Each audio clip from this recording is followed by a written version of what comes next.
PUC ಬಳಿಕ ಯಾವ course ಆಯ್ಕೆ ಮಾಡಬೇಕು ಎನ್ನುವ ಗೊಂದಲದಲ್ಲಿದ್ದೀರಾ? ಹಾಗಾದ್ರೆ ಇಲ್ಲಿದೆ ಉಪಯುಕ್ತ ಮಾಹಿತಿ.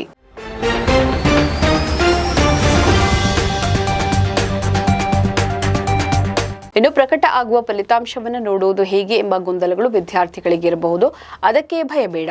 ಇಲ್ಲಿ ನೀಡಿರುವ ಲಿಂಕ್ಗಳನ್ನು ಓಪನ್ ಮಾಡಿ ನೋಡಿದ್ರೆ ಸಾಕು. carresults.nic.in ಮತ್ತು KSEAB.Karnataka.Government.in ಅನ್ನು ಶಿಕ್ಷಣ ಇಲಾಖೆ ನೀಡಿದೆ. ಒಂದು ವೇಳೆ ಈ ಲಿಂಕ್ಗಳಲ್ಲಿ ದೋಷ ಬಂದರೆ ಇನ್ನು ಆಯ್ಕೆಯನ್ನ ಕೂಡ ನೀಡಲಾಗಿದೆ. ಪಿಯುಸಿ ಫಲಿತಾಂಶಗಳನ್ನು digilocker.government.in ನಲ್ಲಿಯೂ ಪರಿಶೀಲಿಸಲು ಅವಕಾಶವನ್ನ ನೀಡಲಾಗಿದೆ.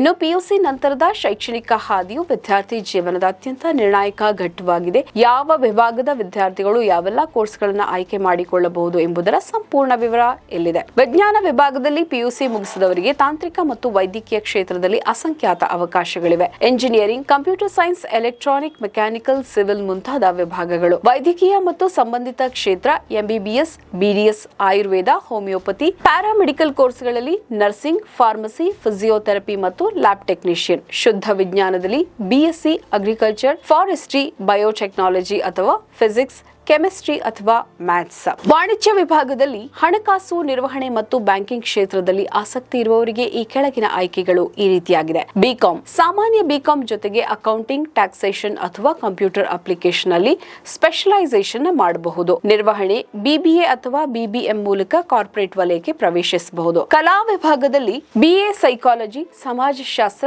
ರಾಜ್ಯಶಾಸ್ತ್ರ ಅಥವಾ ಇತಿಹಾಸ. ಕಾನೂನು, ಪಿಯುಸಿ ನಂತರ ನೇರವಾಗಿ 5 ವರ್ಷಗಳ ಇಂಟಿಗ್ರೇಟೆಡ್ ಎಲ್ಎಲ್ಬಿ ಮಾಡಬಹುದು.